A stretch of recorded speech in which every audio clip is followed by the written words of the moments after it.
What's up, everybody? This is Eric Beach, and this is The Journey Well, and today we're joined with guest Dave Freeman, one of the riders, runners that we work with in Project Echelon, someone who's been collecting a little bit of hardware recently, according to his social media feed, with some 5Ks and some marathons, right? Trying to, yeah.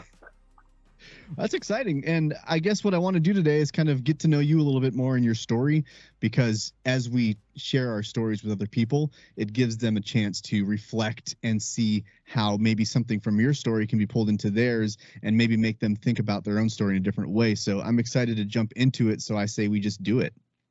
Let's go. All right. So I want to get a little background from you. I know currently you're a chief of a fire station, correct? Correct. Yep. Okay, so let's go back before we get to there and kind of talk maybe how you got to that position from, service in childhood, if there was anything, or military service and things that kind of factored into that. But let's just start from before then and work our way to it. Right. So I do come from a military family. As a matter of fact, if you look over my shoulder here, that brass plaque on the wall is actually my grandfather's 2 silver stars from World War One. So we had a family history. My father was military, all of his brothers. I joined the military at 18. I literally graduated from high school a week prior when I went in. And a lot of that honestly was to escape home life. I had a really, really rough childhood, and that was the biggest part that played into my issues later in life.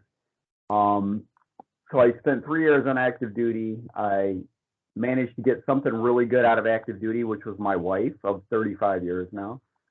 So I was able to bring her home with me. So I guess that's a bonus. And then I did 7 years Ohio Army National Guard after that. Got out of the military, went to school, got a associate's degree in computer design, and then I started working for a company and moved into engineering. And actually became a full mechanical design engineer before I was done. And I was dying of boredom. I just couldn't do it. It was I wasn't cut out for that type of work, although I enjoyed it. And so what I did was, my wife talked me into taking a fire test that I was looking at through the newspaper. And I did, and that kind of led me to this position. I've been here almost 30 years. I was a firefighter for 16 years, and I became a lieutenant. And then we had a chief test, and I came out on top and started that job about 10 years ago, and here I am. Wow. It's quite the journey. And for those who don't know, and I'm one of those people, I think maybe 2 fire chiefs, and the job of the fire chief, can you dig into that a little bit of what responsibilities that is versus a firefighter? Right. So I get to do all the hard stuff and none of the fun stuff, basically. So I never intended to be in an admin position. So that's kind of what I am. I'm the administrative head of the fire department. So I take care of making sure that my personnel have everything they need to do their jobs well. And that's my primary responsibility. But with that also comes the burden of being on call 24 hours a day, 7 days a week for as long as I'm doing this. And that can really start to wear on you. And when you look back at the issues I experienced as a child that I never took care of, it kind of just really brought all those things to a head, a few years ago. So that's. So would you say that it's less military and more, pre-military trauma that has led you to maybe these triggers that, you're saying in the firefighting as a chief that it's bringing up in you? Yeah, I would say a big part of it is childhood. Although it's difficult to say. I mean, I was never in a combat situation, so I didn't have that portion of it, thank God. But I did have, the everyday grind, just the stuff that everyone goes through in the military. And I can tell you, I was really, really good at blocking and numbing stuff, so I forget about it.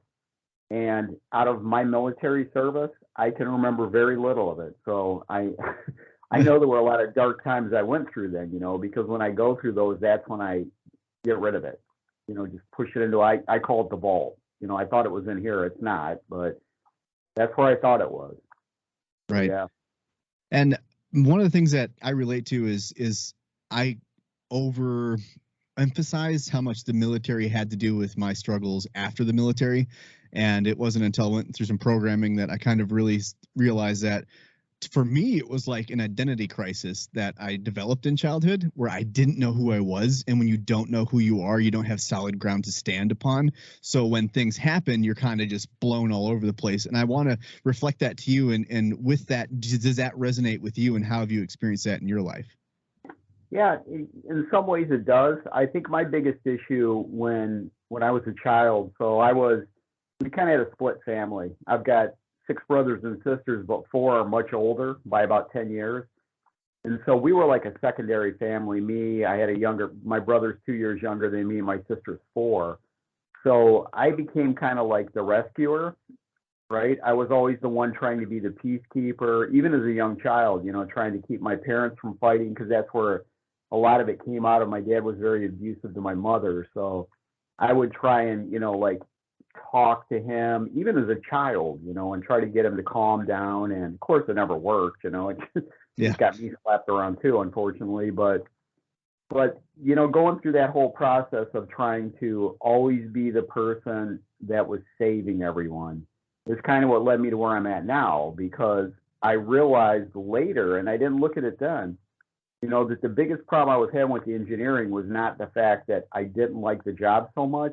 It's that I felt I wasn't helping anyone, if that makes sense. So it didn't fit with my rescuer mindset that I had developed as a child, and that was my identity, was I'm the fixer. I got to fix everything. I'm the peacemaker, and I'm the one who's got to smooth everything over all the time. And I wasn't able to do that, and I felt like something was missing. And so when I became a firefighter paramedic now, I get to help people every day. So I get to fulfill that rescuer portion. And it gave me some kind of a purpose, I guess is the best way I could put it. Yeah. And you're having this portion of yourself that's filled up, which is the rescuer. And I know for a lot of people, we can spiritually bypass growth by being a rescuer, by being a savior.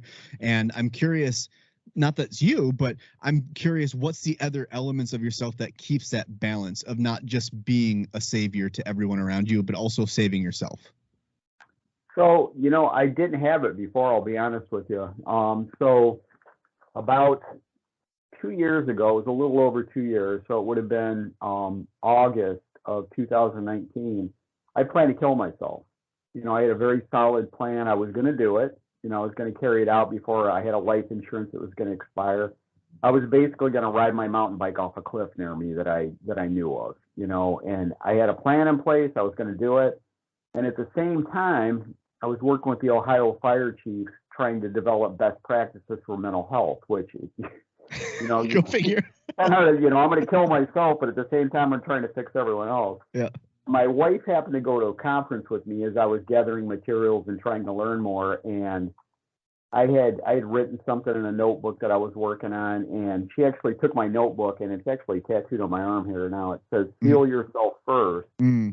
So she wrote that in my book, and it kind of like shocked me. It was like pouring cold water over my head, because I had no idea that she kind of knew what my mindset was. And she didn't know how bad it was. She just knew it wasn't good. I'd become very angry all the time. And so I was really, really struggling, and I just didn't know where to go with it. And at that same conference, we had the Save a Warrior team was there, and she ended up basically strong-arming me into filling out the application. And I ended up going early December of 2019, and just the program kind of put me on the right track. It's like anything. It's like a modality. It's something that gets you started down a certain road. No different than going to like 12 steps with AA. You can go there and just ignore everything they teach you, but if you go there and you take the program to heart, which is what I did, and I really started working the different steps they gave me, and it changed everything for me. And a big part of that was meditation. And then when I got involved with Project Echelon, it kind of got me, I started riding my bike again, but I didn't have a lot of the equipment I needed. Unfortunately, as part of my process of going through the depression and the funk that I was in, was that I made a complete and total wreck out of my finances. So I ended up having to file personal bankruptcy once my head got straight. And I looked at what I had done. I was like, oh my God, you know, how am I going to pay all this? Well, the truth was I couldn't. So I literally had no money for any equipment. And so getting hooked up with your group was the first step for me, because I live in Ohio. You know, you can only ride outside maybe half the year. And I had no winter stuff, and you know how pricey it can be. And I was like, well, I just can't, you know, I got to pay bills. I got to buy food. I can't afford to do that. And the group actually helped me to purchase some winter riding gear, which let me extend my season. And then from there, the following year, I got some triathlon stuff. I got a tri-suit for a triathlon that I competed in. And that kind of started me down the insane road that I'm on now with this ultra running thing. And that's been, you know, it's almost like the biggest thing that makes a difference for me right now is meditation. I meditate every single day, but the running is just another form of meditation for me, really. So I can go out and I can run, you know, 5, 10, 15 miles. And when I'm doing that, I just go to that other place where I'm calm and it just relaxes me. Where in the past, running to me was nothing but torture. You know, and now I love it. So it's kind of cool to see the change. And even my wife, so she had signed me up for this insane run that I did Saturday. It was a trail marathon in southern Ohio with a lot of hills, 4,000 feet of elevation gain. And she, like, to surprise me, signed me up for the marathon, which was not what I was going to do. I wasn't at that point. I didn't think that I was going to do the half. And she did the half herself, and you know, using some of the equipment that Echelon helped her purchase.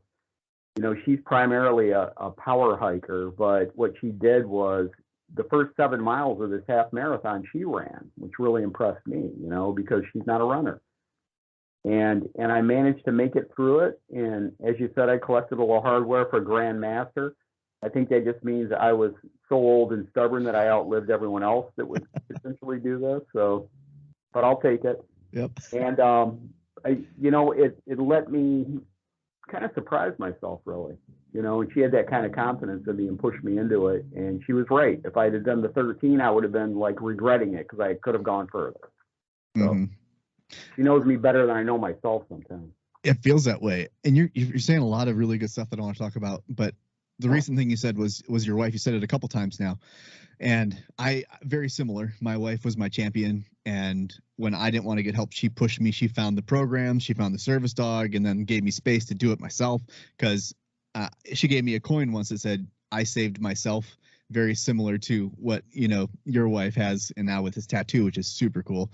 And I'm curious, what is that dynamic as a couple? Where do you have this foundation of love that she's like the only person that can really challenge you in that way and say, hey, you're getting off track?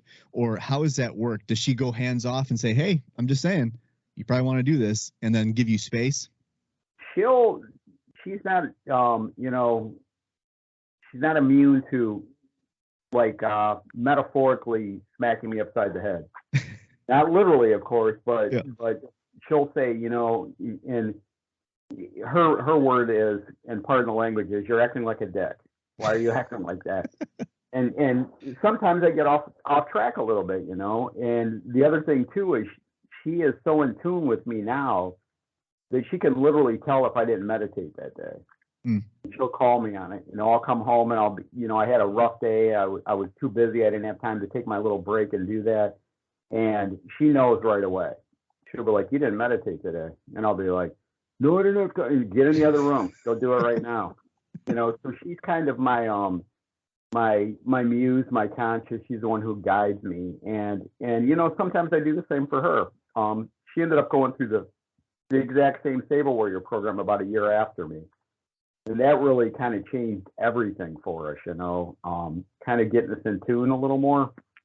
Because we've been together so long, but, you know, you kind of fall into that thing where your kids, and I have 4 boys, kind of become the focus of everything, you know. So she's taking care of them. You know, I'm off to work. I'm bringing home the money, and she's taking care of the family and making sure the kids have everything they need, and they're, you know, not running naked down the street like they would be if I was in charge of them.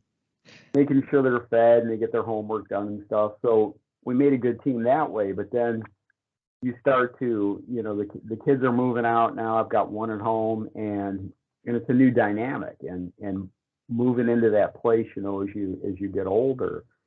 And I think that us being on the same page with the meditation and the programs we're following and the way we're taking care of ourselves has really made a world of difference. She's well, I mean, combined between the two of us, we've lost like a teenage boy.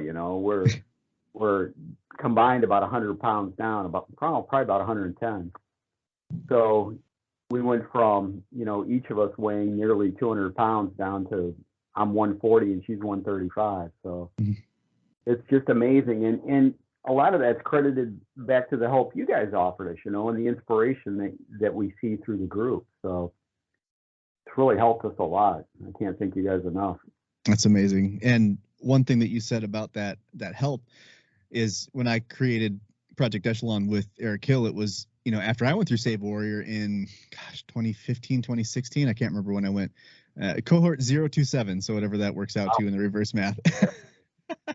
But when I went through, I got out and I was, had that same surge of, where it really boosted me. Right.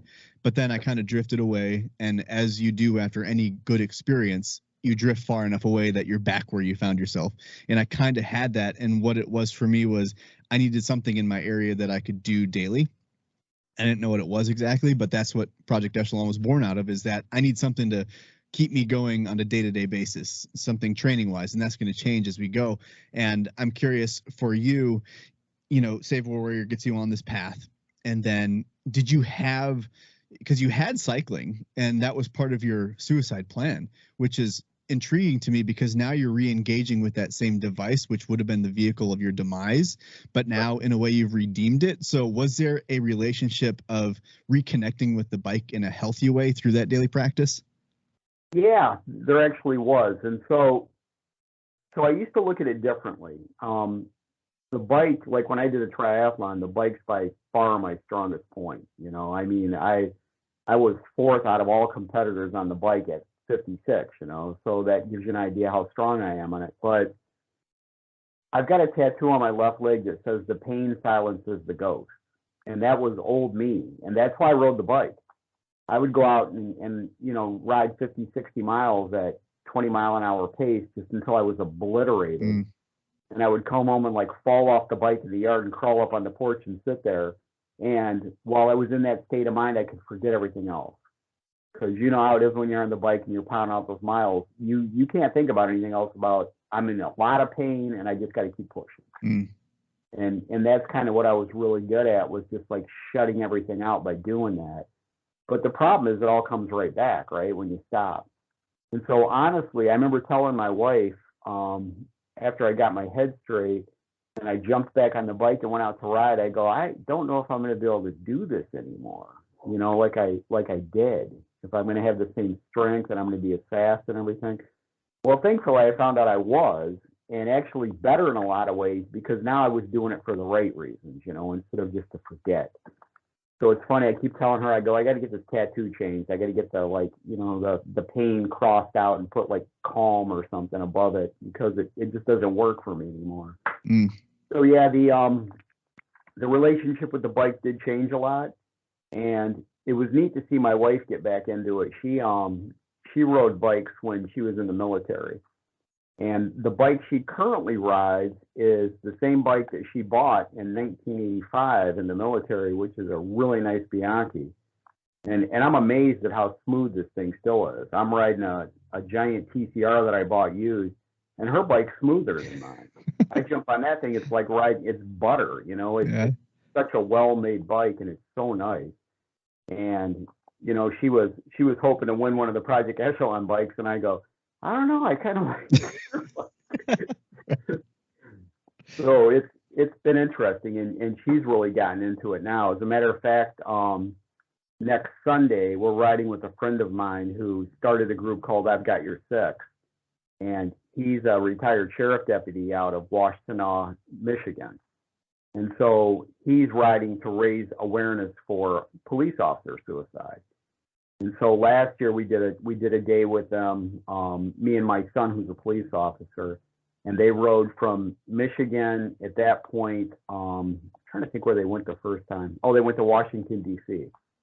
So this time they're going to New York City, and me and Dawn are riding with them on Sunday. We'll be riding 80 miles with them as they pass through our area up by the lake. So, so to see her jump on a bike now is just incredible, and she's so good at it. I keep telling her, I go, you could really excel at this.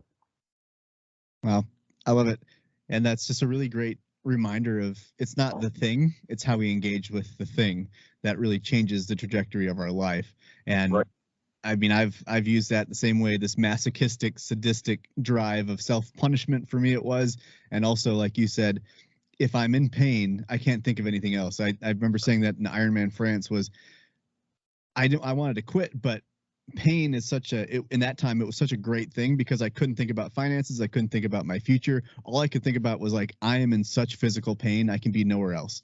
And that was a really good thing to be present in my body, but it was also, it cost me a lot because it will, so it's like, what does it cost you? What's the cost in this reflection and what's the real takeaway from it? And one thing that, hit me was that when I feel the pain in my muscles, I had survivor's guilt.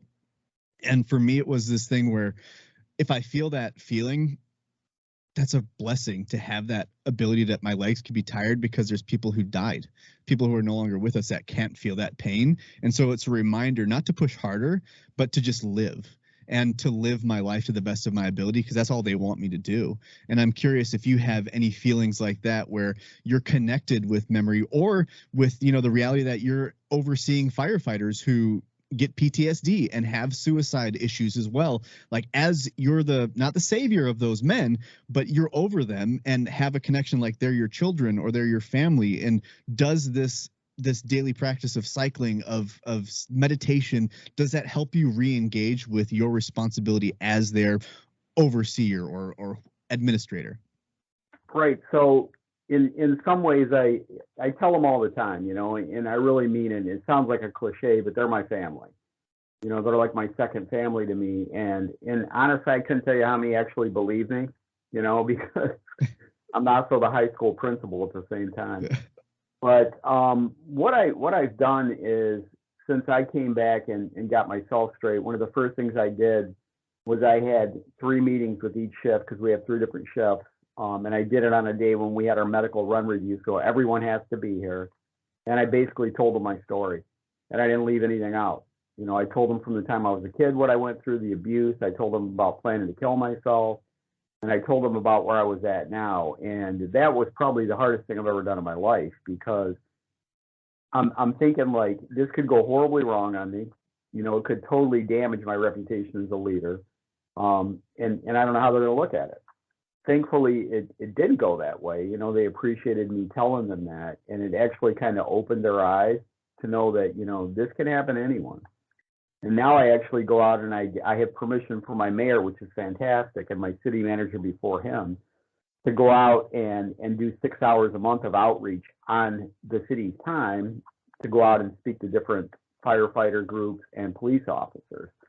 So that's been very beneficial, and that's been a big part of my recovery as well, being able to talk to other people and teach them, like you said, passing on those lessons that I learned from going through the struggle myself and being able to make a difference by using that story. So that story, and that is powerful. And when you're sharing your story, you share it from what I've heard from a very healed perspective. And I mean, we're always healing. Like I'm not healed, like it's a lifelong experience in the process. And we get triggered, like you said, but there's this theory of sharing from your wounds versus sharing from your scars.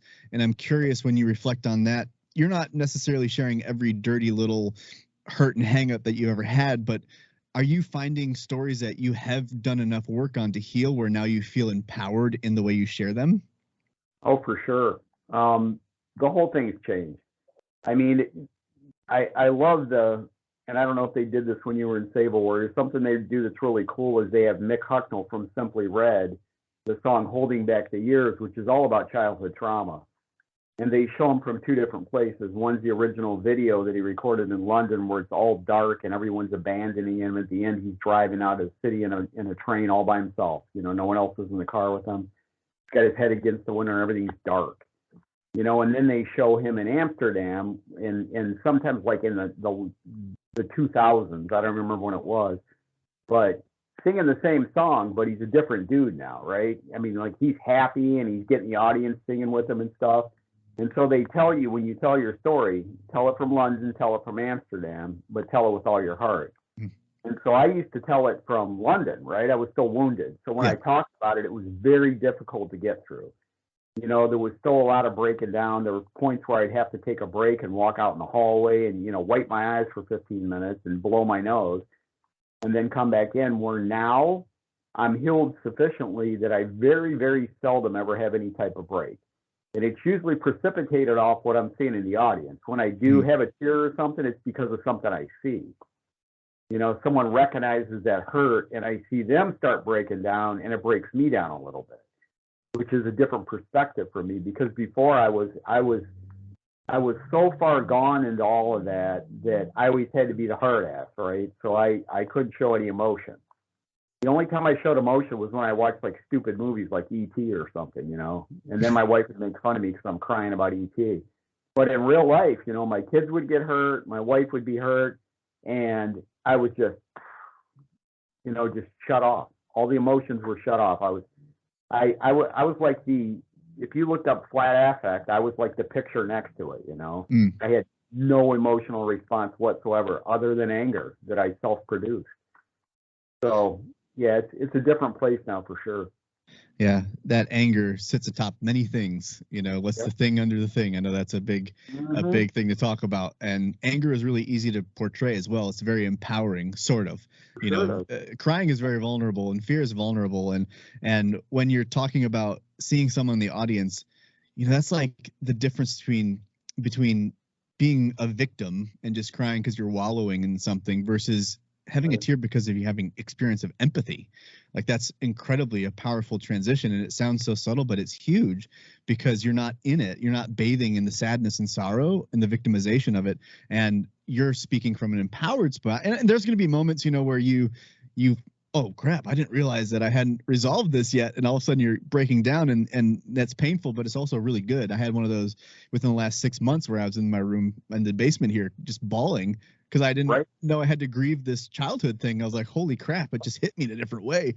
And just like you said with the movie, when you're a hard ass, when you're, stoic in the negative sense, just shut off to it. Movies have art has a very profound way, music, I don't care what it is, has a way of like getting through all of that and touching that inner core wound that your guard is down. And all of a sudden you're like, oh, because it has to get out, right? Have you found that like your feelings have to get out somehow? Yeah, for sure. And the anger in my case was the pressure relief valve, if you were, right? So I wasn't dealing with anything. So what I would do is I would build up to a point where now I'm just yelling about everything, no matter how trivial it was. And it didn't make a lot of sense even to me. And a lesson that I really had to learn was when I get angry like that, when I have those reactions, is to really step back from it.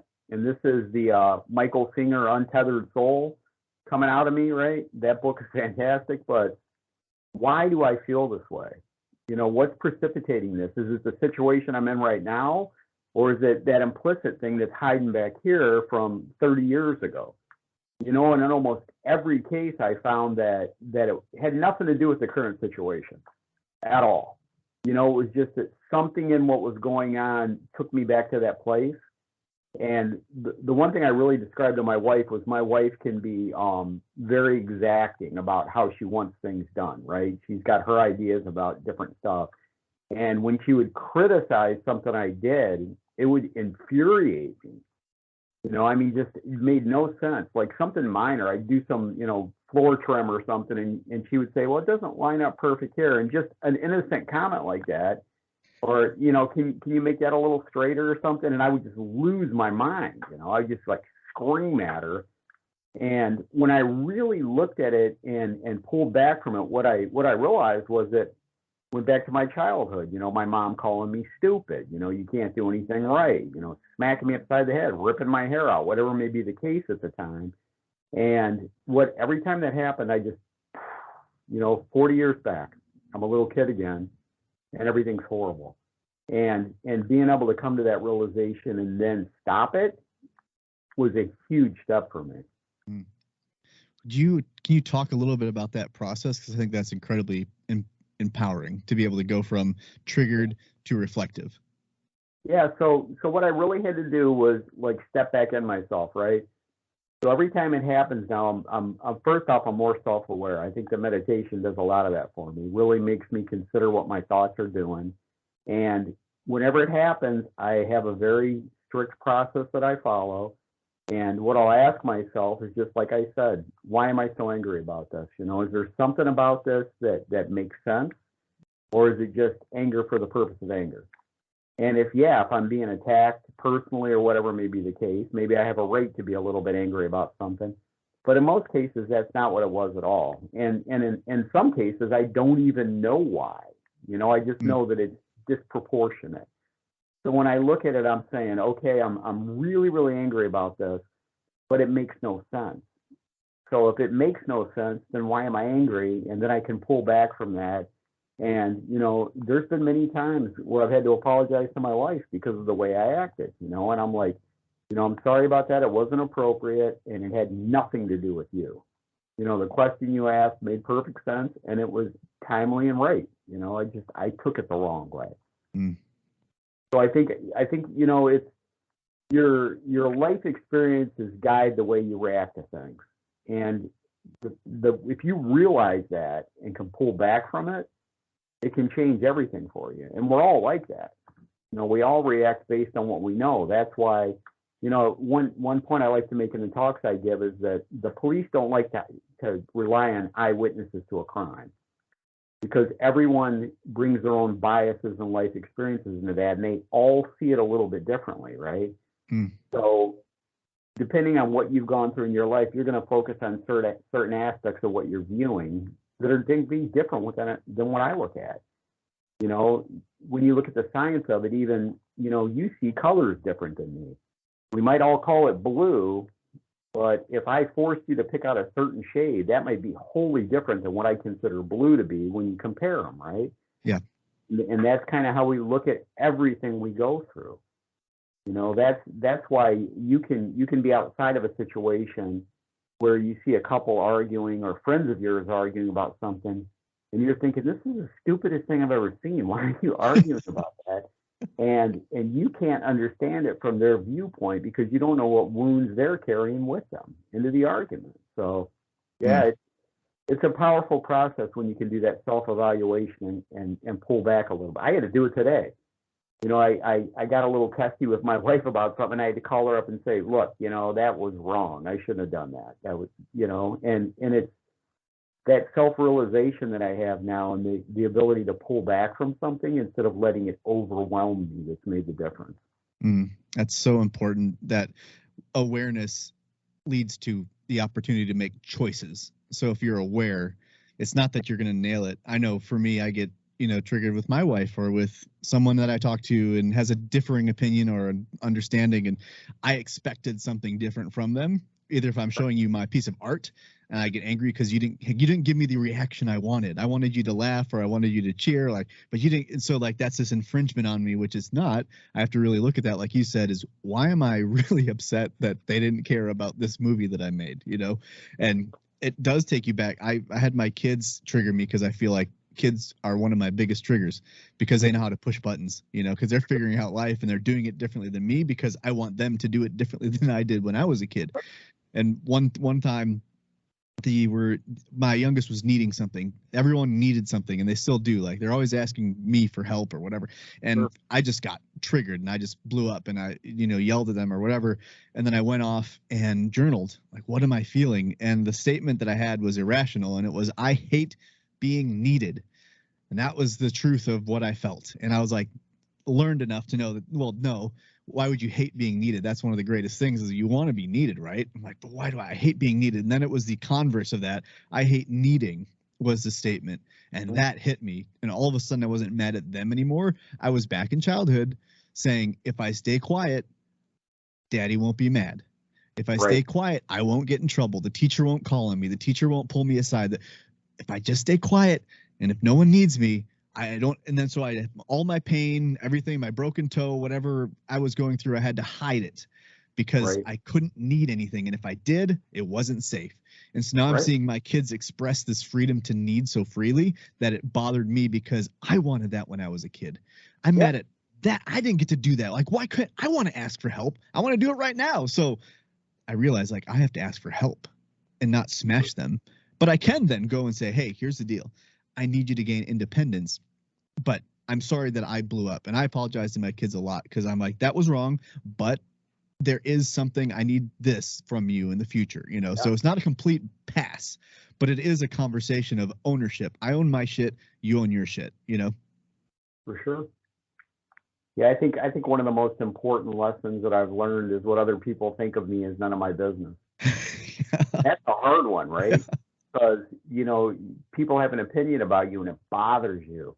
And you got to realize that what they think about you, and it's like, I'm trying to think of the name of the book. It was written by a French author. It was like 1,000, and 10,000. It was actually about this guy who realized that everyone that saw him as a different person, and it drove him insane because he just couldn't deal with the, the fact that, his mom looks at him one way, his friends look at him a different way, and he didn't even know who he was. He started getting lost in all these crazy thoughts, and that's really how it is. Everyone knows a different you, based on their own life experiences. And that's the absolute truth. What they think of you is none of your business. It really isn't. Because if you make it your business, you are going to drive yourself crazy. All you can do is the best you can do, and then you just let it go, Mm-hmm. So I see so many people that are in, with social media, it's really, really brought it up, right? It's all foamed up because everyone is so concerned about what everyone else thinks about them. Instead of living their life, they're trying to live it, online in a way that makes it fit everyone's agenda. That I'm this perfect human being. I never make mistakes. And conversely, all the people, like I've got relatives that put all their dirty laundry on there every single day. And I'm like, why are you doing this? Every time you're mad at someone, they get flamed out on social media. Are you even talking to them? Why not call them up and say, hey, here's how that made me feel. Can we talk about it instead of just like fronting them out and embarrassing the hell out of them? That leads to no good. And I think that's the biggest evil and the biggest poison that we have in our society right now. Yeah. It's a horrible thing. That is true. The interesting thing about what you're saying is that in my own healing journey, I've realized I did that a lot. Like I lived in other people's heads. I mind read everybody's look because I'm hyper aware. So there is an element of that is beneficial to me that, I can read emotions. I can read the room pretty well, but that can get me in a lot of trouble too. And the thing that I started to learn is when I'm triggered by, let's just say, this is a true story, but someone called me a hypocrite and I got really mad at that. And my mentor at the time was this woman who shared with me, if someone calls me a thief, I'm not going to care because I know I'm not a thief. But if you call me something that is something I fear is true in me, I'm going to react to that. So I started looking at what am I reacting to? If you call me lazy, if you call me a hypocrite, I get a big reaction. If you say I'm wasting time, I get a big reaction because inside myself, that's what I'm going to default to. I am living that. I am being hypocritical in some way, and I don't want to look at it. So when you're triggered by someone, you have to almost ask yourself, is there any truth in this? If my reaction is strong, what's the truth in this? Someone on social media who doesn't know me, I posted this nice little post, real friendly, blah, blah, blah. And some stranger comes in and says, fuck you, fat ass. I was like really bothered by that, but it was just, I'm not. But then I felt like I'm not taking care of my body though. Like I was 210. This is the last couple of years now. I'm 188 right now. So I'm feeling a lot better, but I was living a life at that point where I'm not this obese person that no one deserves to be shamed like that, but it bothered me enough that I had to look and be like, why did that bother me? And it's like, well, I haven't been taking care of myself. I haven't been exercising. I've been eating whatever I want. And my body actually aches when I play with my children because I haven't been taking care of myself. So screw you, dude. Like you're an idiot, but I'm going to take that little kernel and I'm going to use it to reflect in a very healthy way and make some healthy choices going forward. So have you ever experienced that where you've been triggered by a statement that says, well, let me embrace that and think like, is there some truth to that? Yeah, so I'll tell you a story, and this happened at a high school reunion, and it was about, I want to say it was probably 5 or 6 years ago. So we go to this high school reunion. Actually, it was a little longer, maybe 8 years. And I had torn my patellar tendon. My son is I was a high jumper in high school, pole vaulter, long jumper, and he was basically doing the same stuff except he didn't high jump. So he asked me to help him and teach him a little bit, and I tore my patellar tendon doing it. So when I go to this high school reunion, I'm in a full immobilizer that only has 4 degrees of movement, and one of my best friends from high school votes me most aged, and that, you talk about pissing me off. I was like, I'm like sending him posts, sending him messages saying, next time you're in town, we'll go run a 100-yard dash, and then we'll see what's going on. And I was really angry about it. It was before I got over all my stuff. But that really, I used that. Okay, I weaponized it when I started getting myself into shape, a year and a half ago, when I really started pushing.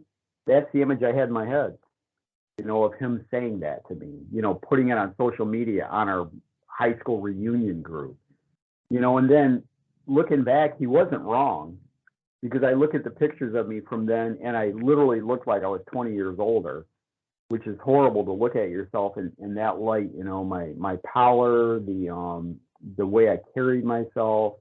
I had like twice as many wrinkles, if you can believe that. It was really weird because I was like this all the time, just out. And to look at those old pictures, I'm like, he wasn't wrong, and I've actually, it's funny because I actually thanked him for it, and I got zero response. It was like he didn't even want to think about it, or he doesn't care, or whatever may be the Yeah. case. But that didn't bother me, the fact that I got nothing back. I would have liked to have him say, well, at least some good came out of it, but nothing, and I don't care. Like I said, other people's opinion doesn't bother me anymore, where it used to be everything. Mm-hmm. Wow. Yeah. But it's like, even in that, you didn't maybe have a healthy response to it, but it still Right. was setting you on a course that was probably Right. good for you to look at. So it's Sure. like you can let other people, from an empowering perspective, trigger something in you for self-reflection, but as soon as it starts to twist and turn into something disgusting, that's where it gets really scary. Like, Sure. other people's opinions really don't matter, but how you embrace them and what you do with them does. For sure. Yeah. Well, I think I want to open it up to you right now, because this is the end of our time, and I'm going to give you two things. If there's something that you've got on your heart that you want to share, a message of any kind, this is your time to share it. Or if you want to talk about, I'm a veteran, I'm a first responder, I'm whoever, sitting, not sure where to go next in life, and, lessons that you've learned that you think are really important to hear right now, it's your time to speak whatever you feel like you want to speak. Perfect. Yeah. So what I would say is, you don't have to ever be where I was. Okay. That's the truth of the matter. There's so many people, places, Project Echelon, Save a Warrior. In Ohio, we've got a couple different programs, Ohio Assist. There's therapy, there's EMDR, there's all these modalities that we can reach out and ask for help. And as soon as you have that vulnerability and you're willing to do that, it can change everything for you. I went from, and that's my biggest regret in life, honestly. I told my wife this. I wasted so much time, really just being angry all the time and having no emotion. I look at my kids now, they're grown, and I miss so much because of where I let myself get, right? You don't have to be there. There's ways to fix it. And here's what I'll tell you, and this is what I tell everyone. Meditate. Try it. If you haven't done it, and I'm sure there's a lot of people out there who haven't, I called it the Far East voodoo bullshit. That was my words, right? When I learned we had to do that. I thought it was the biggest, stupidest joke I've ever heard in my life. And it changed everything for me. Just just the physical part of it. I used to have chronic migraines. I had 10 migraines a month. I took Imitrex injections for it all the time. I haven't had a headache of any kind in 2 years since I started meditating. I started meditating December 1st of 2019. I have not had a single headache since then, which is remarkable because I had them since I was like 15, and it was all stress, right? Just the numbers. I told you, I used to be an engineer. I look at the numbers. When I meditate, today was pretty remarkable. I did a quick 20 minutes this morning, and I just finished drinking a bunch of coffee. So my heart rate resting normally is like 60, but it was up in the 70s. I went down to 48 beats a minute just in 20 minutes. Just that release of tension and all those, the cortisol and everything you're carrying around from that stress reaction, that's what's killing you. That's what's wearing your body out. That's what's making you tired. That's what makes it almost damn near impossible to lose weight when you try, even if you're eating the right stuff, because your body's in a stress reaction. It's going to hold on to every calorie it gets, right? That's our response. Our bodies are made that way. 200 years ago, you might eat every 3 days. You didn't know where your next meal was coming from. If you didn't kill something or find something you could eat, no one was growing food. You had to find something or you starved for a few days. And so our bodies are built to do that. And if you can't get past that process and get past that stress reaction, you're just going to keep spiraling down. And that's kind of what I found really made a difference for me. But really my overarching message is if you're having trouble, if you're struggling, please reach out. There's so many people that want to help you. And there's all these different ways of getting to that point. You don't have to be that way. That's just the message I would give to people. That's so powerful because like that coin my wife gave me, I saved myself. Right. The painful truth is no one's coming to save you. Because even if someone did, it's your choice to be saved. Right. It's not, they didn't save you. When I used to say that, Save Warrior or Project Echelon biking saved my life. No, it didn't.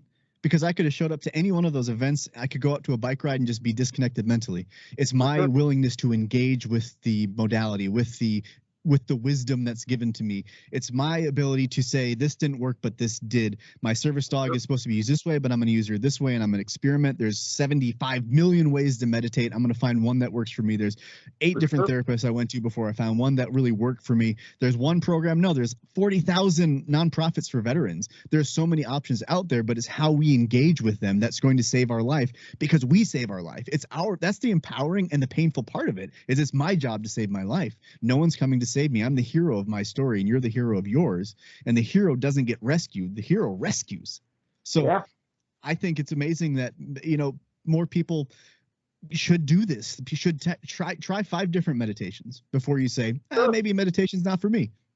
Try time trial, try mountain biking, road biking, try BMX riding. The bike can be used in so many ways. It's just finding the way that you engage with it that changes your life. Exactly. Yeah, and it's whatever you enjoy, whatever lets you. But please don't use it for what I get. Please don't just obliterate yourself. Yeah. You're going to come home, and a half hour later, when your mind starts to relax again, you're going to be right back where you were. So, it's that contemplative state. If you can get to that point, where you're riding and you're thinking, but you're releasing things, and letting them go, and that's a huge thing too. Is being able to let things go. The Untethered Soul, I mentioned that by Michael Singer. That book is just incredible. And his whole process is just learning to let things go. Just when something strikes you, instead of internalizing it and being angry about it and everything, just take a deep breath and, let it go. And it's very hard to learn. I'll give you that. It takes a lot of practice. I'm still not great at it. I'm getting pretty good, but I'm not where I need to be. But the truth is, if you keep practicing anything, you get better at it, right? So by doing that, by committing to something that helps you, and it's all different for all of us. Like you said, there's probably a million different ways to meditate, when you really look at it. And what does that look like for you? You just got to keep playing around until you find the thing that works, Yep. I have rituals. I have every time I do a podcast or a conversation like this, I light a candle. There's a candle meditation. That was an important one for me. And now it's a ritual. I go through it. When you have rituals like that and you build a system that works for you based on experimenting, you start to build this daily practice that actually, even if you're not on the bike or on a run, you have these anchor points throughout the day. And it's really getting into those that carry you through and make your depressions feel a little bit less. And I know it's a long journey, but in 2008, I attempted suicide, and the best moments of my life happened years after that. But it was years of a lot of hard work and some really bad days. Still have bad days, but my God, the amount of good stuff I would have missed. It's hard to see when you're in it, but for sure. I'm glad you're still around. I'll give you that. Yeah. I'm glad you sucked at that part of it. I know. It's the worst. Right? It's the best failure of my life. Yeah. And it's amazing to hear that story so many times, and just, going through the process, going back to Sable Warrior and shepherding and hearing that story over and over again, mm-hmm. It really makes you think of all these really, really fantastic, wonderful people that wouldn't be with us if it had worked out like they planned, yep. Myself included. Mm-hmm. I look at what that would have done to my family, and at the time, as cliched as it sounds, is it really selfish? Of course it is, but you know what? You don't think of it that way when you're in the middle of it. You just want it to stop. You want the pain to stop. You want it to end. You want to feel something, right? Yep. That's kind of where I got, and it's amazing to me that was able to happen. That I let myself get to that place, because I'm not stupid, right? But mm-hmm. But at the same time, I just kept spiraling down, and because I was in the middle of it, you don't even see it, right? It's like the description I would be is, when you put a frog in cold water and then boil it on the stove, the frog doesn't even know it's boiling until it's dead. Yeah. Which is amazing. But it happens so gradually over time that the people around you start to see it.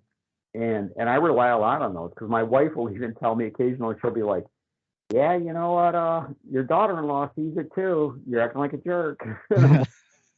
Okay, what am I doing, Yeah. And that's my thing. Tell me what I'm doing so I can stop doing it, mm-hmm. Because a lot of times when you're in the middle of it, you don't see it, right?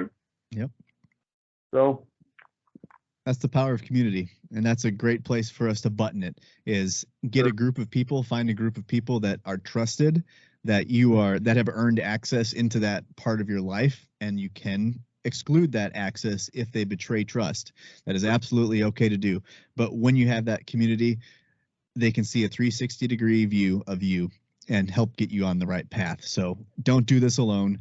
It is a choice to make a different choice. If you're perfectly happy and everything is great in your life, amazing. But if there's dissatisfaction, don't wait for it to be this spiral down into deep despair where you hit rock bottom. Let slight dissatisfaction be your rock bottom and start looking for ways, looking for solutions, because they're out there and they're plentiful. So thank you for your time today, Dave. This was a wonderful conversation that wouldn't have happened if either you or me would have been successful in our suicide attempts or ideations. Thank you, sir. I really appreciate your time, Eric. Absolutely. And until next time, journey well, my friends.